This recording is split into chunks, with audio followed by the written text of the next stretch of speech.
Capítulo 3. Do direito à convivência familiar e comunitária, tá? Seção 1, disposições gerais, né? No artigo 19b. Aqui, como eu já falei para vocês, significa que esse não é o primeiro artigo, tá? Ó, do capítulo 3. Tem artigos acima, tá bom?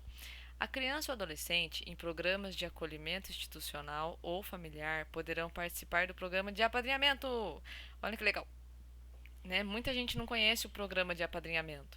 O apadrinhamento consiste, né, em estabelecer e proporcionar à criança e ao adolescente vínculos externos, né, à instituição, para fins de convivência familiar, comunitária e colaboração com seu desenvolvimento nos aspectos social, moral, físico, cognitivo, educacional e financeiro. Ou seja, muitas pessoas querem ajudar, mas não têm condições de adotar uma criança. Tá? E o processo de adoção, que também está explícito aqui no Estatuto da Criança e do Adolescente, ele está bem detalhado, né, como que funciona o processo de adoção.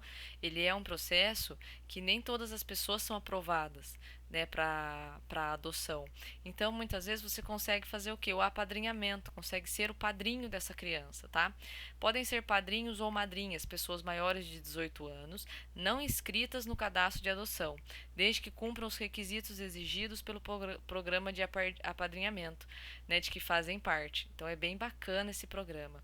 Pessoas jurídicas podem apadrinhar uma criança ou adolescente a fim de colaborar com seu desenvolvimento. Então, por exemplo, uma empresa, não a pessoa física é aquela que tem um CNPJ, o CPF. Então, tipo, nós assim somos pessoa física, porque a gente tem um CPF. Se você tem um CNPJ no nome de uma empresa, aí é uma pessoa jurídica, tá? A falta ou a carência de recursos materiais não constitui motivo suficiente para a perda ou suspensão do poder familiar. Então, ó, observem que do artigo 19 tem três pontinhos, significa que tem coisas mais aqui. Aí eu já pulei para o artigo 23. Então, o que significa? O recurso material ele não é suficiente para que eu tire uma criança do convívio de seus pais. Ou seja, na lei tá explícito que, tá? Não é porque não tem uma televisão, não é porque não tem um videogame, não é porque. Não é. Não é isso que faz com que eu tire uma criança, com que eu suspenda uma criança do convívio familiar, ok? Capítulo 4, tá? Do direito à educação, à cultura, ao esporte e ao lazer.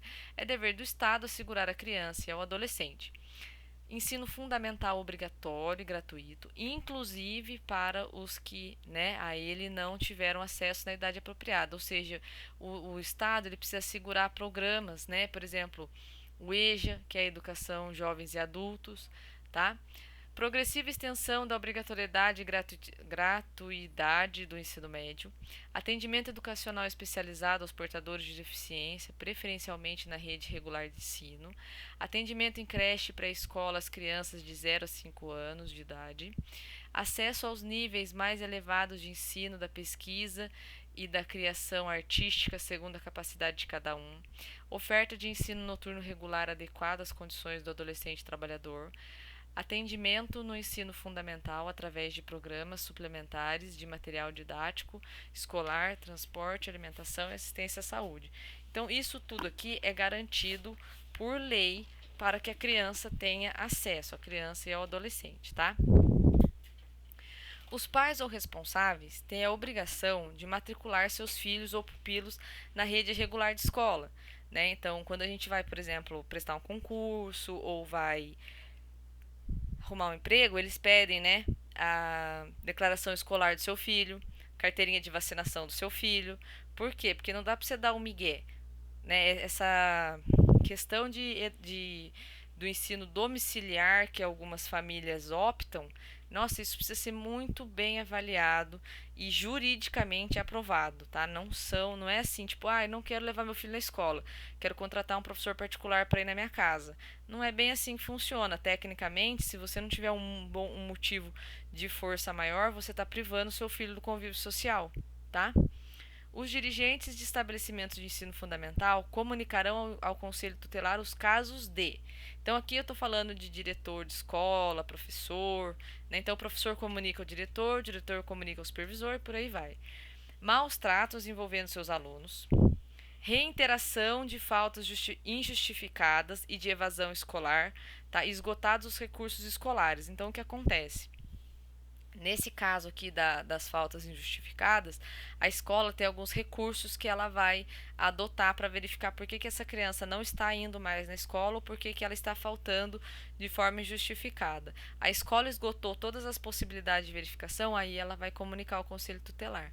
Tá? E elevados níveis de repetência. Então, o conselho tem que saber, né, daquele aluno que de fato repete continuamente. Tá ok?